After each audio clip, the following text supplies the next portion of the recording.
Buenas tardes a todos. Vamos a buscar una cita en el libro de los Hechos, capítulo 2, y vamos a dar lectura al verso 42. Hechos, capítulo 2 y versículo 42. Dice de la siguiente manera: y perseveraban en la doctrina de los apóstoles, en la comunión unos con otros, en el partimiento del pan y en las oraciones. Dios y Padre nuestro, queremos darle las gracias en esta tarde por el privilegio que usted nos concede de estar aquí reunidos para adorarles, para alabarle, porque usted es digno de toda adoración y de toda alabanza. Gracias por el Señor Jesucristo, que se entregó por nosotros en la cruz del Calvario, a quien hemos recordado, Señor, a través de estos símbolos, el pan que nos recuerda su cuerpo perfecto, santo, entregado por cada uno de nosotros, y su sangre preciosa simbolizada por la copa llena de vino, que nos recuerda, Señor, que su sangre fue traspasado, Señor, golpeado, abofeteado, y ciertamente, Señor, fue coronado de espinas y derramó su preciosa sangre de sus manos, de sus pies, al ser clavado de aquel madero. Gracias le damos, Señor, en esta tarde por la bendición de saber que todo esto fue por cada uno de los que estamos aquí presentes. Ahora, Señor, que vamos a leer su palabra, la cual es para nosotros nuestro alimento, nuestra bendición. Rogamos que sea su Santo Espíritu el que nos dé a cada uno de nosotros la porción que necesitamos en este día. En Cristo Jesús, amén. Bien, en este versículo que acabamos de leer hay una palabra clave que vamos a usar, y ciertamente esa palabra clave es la palabra perseveraban o perseverar. El cristiano es un individuo que es llamado a perseverar, y la perseverancia debe de caracterizar a cada uno de nosotros. Bueno, hay cristianos que piensan que deben de perseverar para ser salvos. Bueno, eso es lo único en lo cual nosotros no debemos de perseverar. La salvación es algo dado a través de Jesucristo. Ya nosotros no tenemos que añadir ni hacer nada para ser salvos. Si hemos creído en Jesús, el Señor terminó la obra en la cruz del Calvario y todo está terminado. Sin embargo, hay cosas en las cuales sí debemos de perseverar. ¿Y qué significa esta palabra? En el original, la palabra perseverar significa proscartereo o es proscartereo. Pros quiere decir hacia, y cartereo quiere decir con fuerza, con energía, con vitalidad. O sea, la perseverancia es continuar hacia adelante con energía, con perseverancia, con vitalidad. Ese es el deseo de Dios. Que cada uno de nosotros los cristianos podamos vivir una vida de esa forma, de ese estilo. Continuar hacia adelante, hacia la meta, ¿verdad? Que es nuestro Señor Jesucristo. Con fuerza, con energía, con perseverancia. Bueno, pasó hace muchos años atrás en un domo, o sea, un estadio gigante en los Estados Unidos. Rusia, el equipo de gimnasia, y Estados Unidos, el equipo de gimnasia también, estaban ahí. Eran los dos últimos competidores o los dos últimos grupos de la competencia. De ellos iba a salir el campeón de gimnasia. Los primeros dos, o el equipo que había mandado ya algunos de las jóvenes para que participaran, las últimas dos jóvenes, tanto de Rusia como de Estados Unidos, habían hecho más o menos. Por lo tanto, los dos equipos estaban casi iguales. Nadie sabía quién iba a ser el ganador. Estados Unidos no había ganado nunca antes esta medalla de oro como equipo de gimnasia. Esta joven se llamaba Kerry. En la competencia anterior o en el salto anterior, en ese mismo lugar, se había doblado su rodilla. Se había doblado el tobillo y estaba completamente herida. Sin embargo, le dijo a su entrenador: ¿quieres saltar? Y ella le dijo: sí, voy a saltar. Le dice: pero ¿estás segura que puedes hacerlo? Le dice: sí, claro que sí, puedo hacerlo, le dice. Se paró para hacer el salto y luego inclinó su rostro, y todo el mundo se preguntó qué hacía. Hizo una pequeña oración. Pidió a Dios: Señor, ayúdame, este es el último salto. Solo quiero que tú me ayudes. y empezó a correr. Todo el mundo se pregunta, ¿cómo puede pedirle a Dios si ha practicado miles de veces ese salto? Ciertamente porque Dios era el único que podía ayudarle. Corrió y luego saltó y al caer en la lona cayó completamente firme. Y después de caer firme, dio el primer paso y se desplomó. Su pie había sido fracturado completamente. Hizo un salto perfecto, 9.723, casi 10. Suficiente para coronar el equipo de Estados Unidos como el campeón de gimnasia en el mundo. ¿Verdad? Qué bueno. Esta joven es un ejemplo claro de lo que es perseverancia. Perseverar, continuar hacia adelante, aún a través del dolor, aún a través de los problemas, aún a través de las dificultades. La vida cristiana no es un camino de rosas. No va a ser todo fácil, van a haber dificultades, van a haber problemas. Satanás, el mundo y la carne son nuestros enemigos, son fuertes, mucho más fuertes que nosotros. Y no podemos pensar que no va a haber dificultad. Por eso el Señor nos manda a perseverar. ¿Pero en qué cosas? Bueno, hay muchas cosas en las cuales debemos de perseverar. Vamos a mirar algunas de ellas en el tiempo que tenemos. Perseverar. En el versículo que leímos hay por lo menos 4. Pero la primera que yo quiero mencionar está en el capítulo 1 de este mismo libro. Hechos, capítulo 1.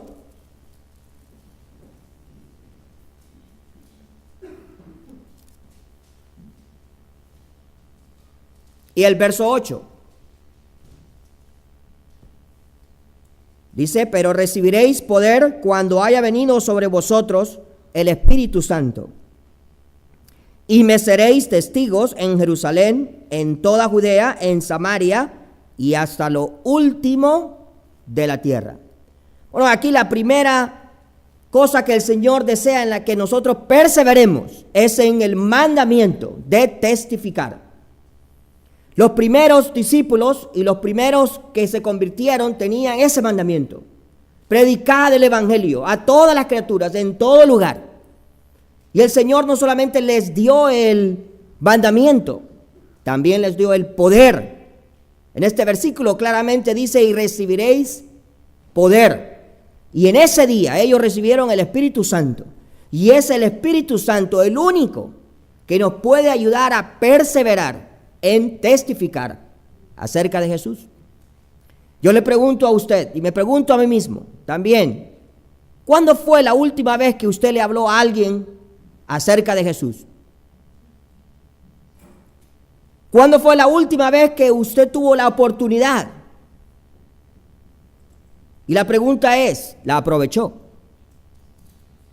¿O tuvo temor y la desaprovechó? La Biblia nos habla claramente que es necesario perseverar, aun cuando la palabra aquí no está escrita. En el verso 8 que dice que deben de perseverar en testificar, está incluida. Y me seréis testigos. ¿Por qué? ¿A dónde? Dice en Judea, en Samaria, en Jerusalén y hasta lo último de la tierra. Significa que tenían que perseverar. Significa que tenían que continuar. No podían ir al otro lugar si no habían terminado en uno. Tenían que haber salido de Judea para ir a Samaria, de Samaria a Jerusalén y de Jerusalén a lo último de la tierra. Si ellos no hubieran perseverado en testificar, usted y yo no seríamos salvos. Si ellos no hubiesen hablado de aquel que les cambió su vida, que les transformó su ser, nosotros no hubiésemos alcanzado a conocer a ese Salvador precioso. Y no hubiéramos tenido la oportunidad de ser salvos. Mira la importancia entonces por lo cual es necesario perseverar en testificar acerca de Jesucristo. Y usted dirá, pero es que yo no soy evangelista. No hay necesidad de ser un evangelista. Aquí dice, me seréis testigos. No dice, me seréis evangelistas. Si dijera evangelista, la excusa es aceptada. Pero no dice evangelistas, dice, me seréis testigos. ¿Qué es un testigo? Uno que dice lo que ocurrió. Si hay un accidente, la policía lo primero que hace es buscar a los testigos, los que vieron los hechos. Le dice, ¿qué ocurrió? Bueno, yo miré que el señor venía en su motocicleta y luego el carro se metió, no hizo el alto y golpeó al señor de la motocicleta. Eso es un hecho real, lo acabo de ver no hace mucho allá en Nueva York. Testigos. Si me hubieran preguntado hubiese dicho exactamente eso. Un testigo solo cuenta lo que él ve o lo que él ha experimentado en su propia vida. O es que Jesucristo no le ha cambiado a usted. O es que Jesucristo no le ha llenado su corazón. O es que Jesucristo no ha puesto paz, gozo y vida en su ser para poder contar lo que él ha hecho en usted y en otros. ¿Quién más para dejar de perseverar que Noé? Le dice el Señor, bueno, testifica, pero además de eso yo quiero que tú construyas un arca. En aquellos días ni siquiera había llovido. Y Noé predicó por más de 100 años y la gente tenía oídos sordos. Se burlaban de él, se reían de él. ¿Usted cree que solo de nosotros se ríen? Cuando uno le habla a alguien, ¿usted piensa que es el único que lo desprecian? ¿Cuántas cosas no le habrán dicho a Noé? Yo creo que el apodo de Noé era el loco Noé. Porque ¿cómo podría construir un arca en un lugar donde no había río o mar? O construir un barco que ni siquiera tenían conocimiento a las personas. No sabían lo que era eso. Pero Noé lo está haciendo porque cree a Dios y sabe que el juicio iba a venir. Y les predica que se arrepintieran. Y por 100 años predicó y nadie se arrepintió. Pudo haber dicho, yo estoy cansado ya de esto. Estos tipos que se pierdan de todas maneras. ¿Para qué? Tienen oídos cerrados, no tienen entendimiento, no quieren hacer nada. Me voy a sentar, voy a hacer el arca, pero me voy a sentar. No le voy a hablar de Jesús o no le voy a hablar de Dios. No lo hizo. ¿Por qué no lo hizo? Porque sentía la responsabilidad, sentía el peso dentro de él de que otros conocieran a Jesucristo como su Salvador o a Dios, que es el creador de todas las cosas, el creador del cielo y de la tierra y el único que les podía salvar, ¿verdad? Qué bueno es cuando Pedro se para y predica durante los primeros días de la iglesia, se convierte en 3,000 y se convierte en 5,000. Ahí sí es bueno, ¿verdad? Todos seguiríamos predicando. Si nosotros miramos que hay frutos, pero a veces no es así. ¿Y qué dice Dios? Perseverad, perseverad. No importa si no hay fruto, no importa si hay fruto. Usted y yo somos llamados a perseverar, a testificar acerca de Jesucristo. En Londres, habían 2 hombres y uno de ellos conocía muy bien al señor Carlos Spurgeon, y Carlos Spurgeon era un gran predicador, y este hombre se le acerca un día y le dice, le tengo que decir algo muy humorístico, le dice. Sí, le dice el señor Carlos Spurgeon, ¿qué me tienes que contar? Le dice, bueno, le dice, mire qué cosa, le dice, que hace 2 años que estaba yo trabajando ahí en mi empleo y tengo un buen amigo y con él hasta nos reunimos a comer y platicamos y todo eso. ¿Y qué va a creer, don Carlos? Que hasta el día de hoy me doy cuenta que es cristiano. Y lo que va viendo don Carlos Spurgeon le dice, ¿cómo? Sí, le dice, ¿no cree que es tan chistoso? Le dice don Carlos, eso no tiene nada de chiste.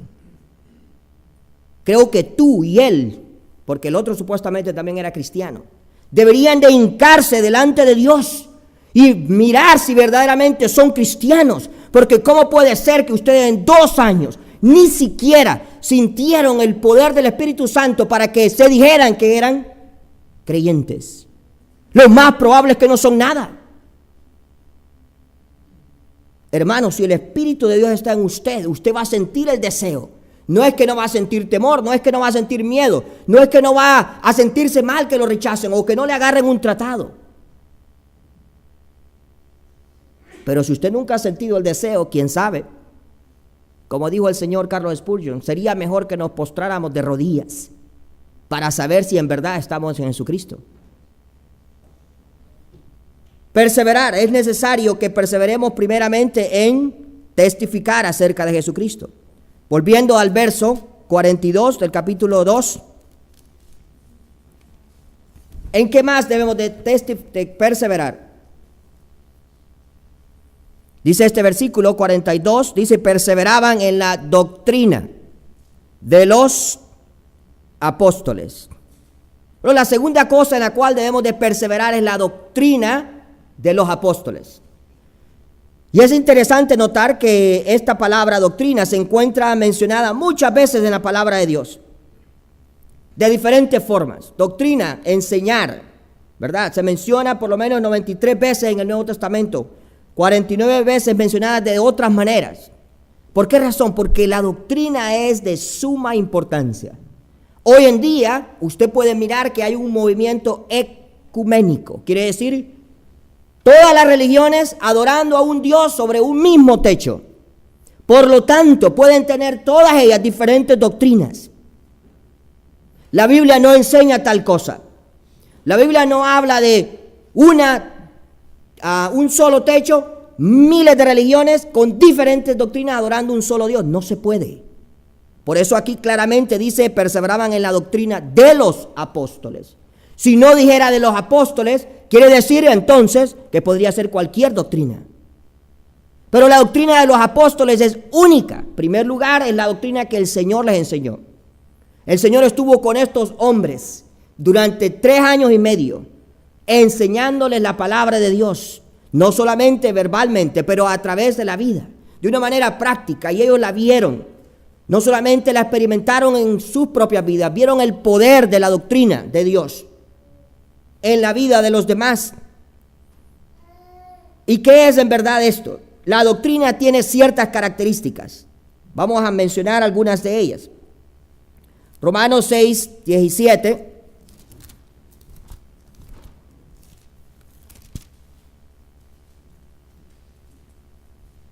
Romanos 6, 17 dice, pero gracias a Dios que aunque erais esclavos del pecado, habéis obedecido de corazón a aquella forma de doctrina a la cual fuisteis entregados. Esa palabra, forma de doctrina, quiere decir que debe de tener ciertas características que dan esa forma. ¿Qué forma de doctrina es esta? ¿Qué clase de doctrina es esta? Algunos cuando oían al Señor Jesucristo decían, ¿y qué clase de doctrina es esta? Es algo nuevo que estamos escuchando. Cuando los atenienses escucharon a Pablo se admiraban, dice, porque era una nueva enseñanza, algo diferente, pero tenía una forma, tenía algo que la hacía única. ¿Y cuáles eran las cosas que hacían única a la doctrina de Jesucristo? Tito, capítulo 2 y verso 1. Capítulo 2 y verso 1. Dice, pero tú habla lo que está de acuerdo con la sana doctrina. Sana doctrina. Y esa es la primera cosa, la palabra sana. La palabra sana viene de la palabra pureza. No está mezclada con nada. Hoy en día usted puede mirar que hay doctrinas en diferentes religiones y está mezclada con ¿qué? Con cosas humanas, con las obras de los hombres. Está mezclada con rituales, está mezclada con las cosas que los hombres pueden hacer. Usted va a una iglesia y le dice, bueno, usted va a ser salvo si usted cree, pero si usted hace buenas obras. Usted va a ser salvo si usted cree, pero si usted es bautizado. Esto es una falsa doctrina. ¿Por qué? Porque no es sana, no es pura. Está mezclada con algo que no es correcto. Y usted va a encontrar no solamente una, va a encontrar miles de falsas doctrinas, donde se mezcla algo que tiene que hacer el hombre para alcanzar la salvación. Por eso dice aquí, perseverad en la ¿qué? En la doctrina de los apóstoles, que tiene una forma, primeramente es pura, no está mezclada con nada. Es una doctrina que enseña lo que viene de la mente de Dios, ¿verdad? Marcos 1.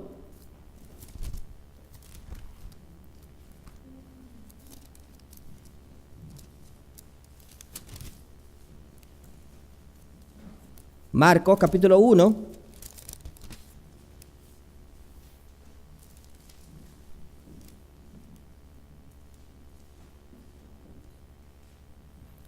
Verso 27, y todos se asombraron, de tal manera que discutían entre sí diciendo, ¿qué es esto?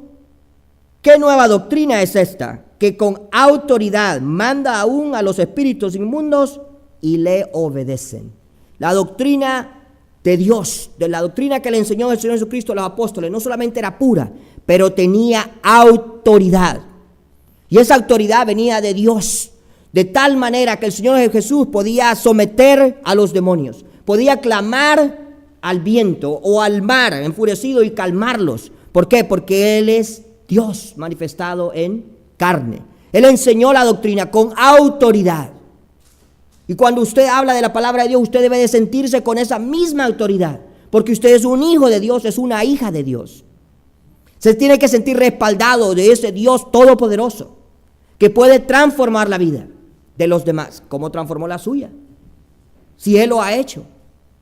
Entonces tenemos que recordar que esta es una doctrina pura, con autoridad. Y si leyéramos en Juan capítulo 7 y 16, nos vamos a dar cuenta que es completamente divina. Juan capítulo 7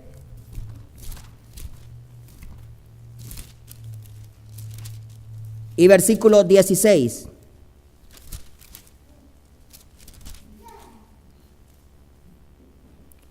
Jesús le respondió y dijo: mi doctrina no es mía, sino de aquel que me envió. ¿De quién es entonces? De Dios.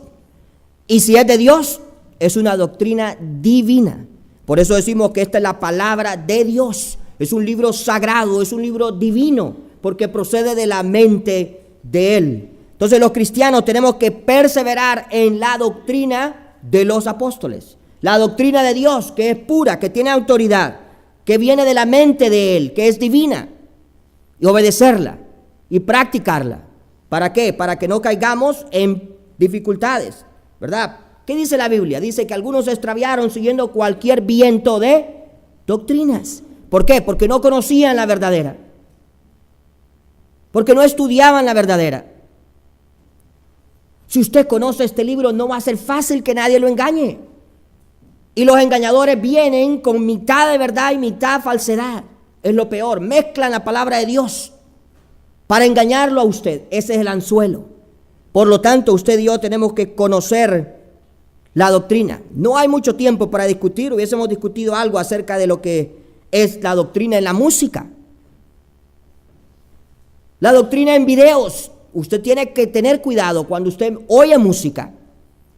Hay CDs que hacen las personas que, si usted examina la doctrina, no tienen nada de doctrina bíblica. O si ve videos, algunos videos, yo he visto videos donde el rapto tiene un orden diferente a lo que la Biblia enseña. Entonces tenemos que tener mucho cuidado. ¿Por qué? Porque la doctrina es de suma importancia. ¿Qué más?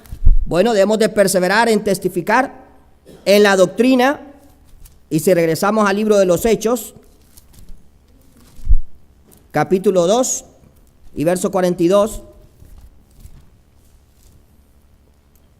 dice: perseveraban en la doctrina de los apóstoles, en la comunión unos con otros. Bueno, aquí es la tercera cosa en la cual debemos de perseverar, la comunión unos con otros.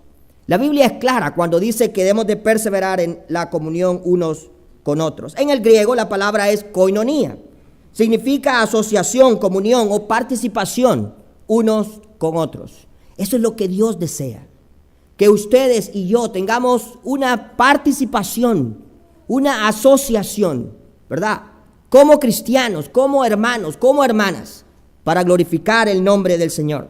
Bueno, no hay mejor ejemplo que Ruth y Noemí. Si usted examina la vida de Ruth y Noemí, usted se va a dar cuenta que no hay mejor comunión que esa. Bueno, después de la del Señor Jesucristo y sus hijos. Pero eso es un ejemplo hermoso de lo que es tener comunión. Esta joven, cuando muere su esposo y luego ve a su suegra que va a regresar a Israel, ¿qué hace? Ella le dice: no, regresa. ¿Para qué vas a irte conmigo, Ruth? Ella le dice: yo me voy a ir contigo. Yo te amo demasiado para dejarte sola. Yo te voy a cuidar. Tu pueblo va a ser mi pueblo. Tu Dios va a ser mi Dios. Y donde tú seas sepultada, ahí voy a ser sepultada también. Era tanto el aprecio, era tanto el amor que le tenía a su suegra, que ella no estaba dispuesta a separarse por ninguna razón de ella. Y no solamente la amaba a ella, pero amaba al Dios de ella, al punto de dejar a sus dioses, al punto de dejar su tierra, al punto de dejar sus costumbres. Cuando nosotros nos amamos unos a otros, actuamos de esa manera. No importa de qué país somos, no importa el idioma que hablemos, no importa la educación que tengamos, nos amamos unos a otros.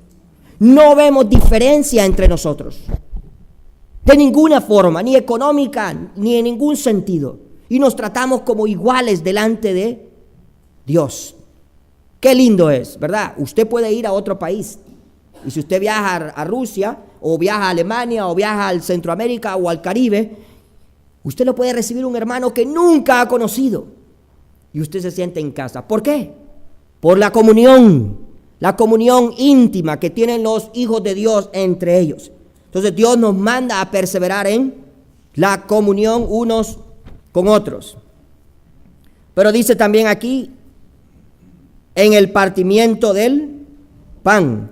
Dios desea que nosotros también perseveremos en la adoración. No vamos a tocar mucho esto por causa del tiempo, porque quisiera ocupar más tiempo en lo último. Pero ciertamente la adoración es importante. Y no debemos de pensar que la adoración es solamente los domingos. Jamás se nos cruce por la mente que la adoración es solamente los domingos a las 2 de la tarde y termina a las 3. Jamás se nos cruce por la mente. La adoración es más que eso. Es reconocer la grandeza de Dios por lo que Él es, por lo que Él hace por cada uno de nosotros. Si usted mira en la Escritura, usted va a mirar en Éxodo 34, en esos versículos, Dios se muestra a Moisés y Moisés lo queda viendo y mira la espalda de Dios, mira su gloria y dice, bajó su rostro y dice, y adoró. ¿Por qué adoró? Por la gloria de Dios. Él miró la gloria de Dios. Él sintió que la hermosura de Dios, que la gloria de Dios era demasiado de grande. Y él reconoció esa grandeza y él adoró. Adorar es sentir o reconocer la grandeza de Dios en nuestra vida, ¿verdad? Si usted lee Salmos, se va a dar cuenta de que la Biblia nos manda a que adoremos en la hermosura de su santidad. Tal vez usted está en su casa y usted está leyendo algo y usted mira el carácter de Dios y usted está leyendo algo acerca de la santidad de Dios y usted siente una cosa que llena su vida y dice, wow, cuán santo es Dios. Y usted tal vez en ese momento le dice, Señor, gracias te doy. Tú eres el Dios perfecto. Usted está adorando en ese mismo instante. Usted está adorando porque Él es santo. Y podríamos seguir mencionando, ¿verdad? Otros hombres y mujeres de Dios que adoraron. ¿Por qué? Porque Él es un Dios especial, único. Los apóstoles, cuando el Señor controló el mar, cuando se hizo gran bonanza, lo quedaron viendo. ¿Y qué hicieron? Lo adoraron. Porque ¿qué dijeron? Cómo Él controla, dice, el mar y ordena los vientos, porque Él es un Dios creador. Él es un Dios todopoderoso. Lo mismo pasó cuando Él caminó sobre el mar. Y Pedro le dice, Señor, ven, yo quiero ir. Si tú eres verdaderamente, si no eres un fantasma, haz que yo camine.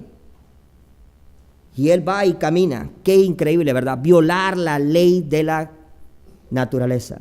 Caminar sobre el agua, Pedro. Cuando Él camina y luego mira la gran tormenta a su alrededor y se empieza a hundir, le dice, Señor, sálvame. Y el Señor, yo creo, que lo agarró de la mano y lo salvó y lo llevó hasta el bote o a la orilla. Pero ¿qué hicieron ellos? Lo adoraron.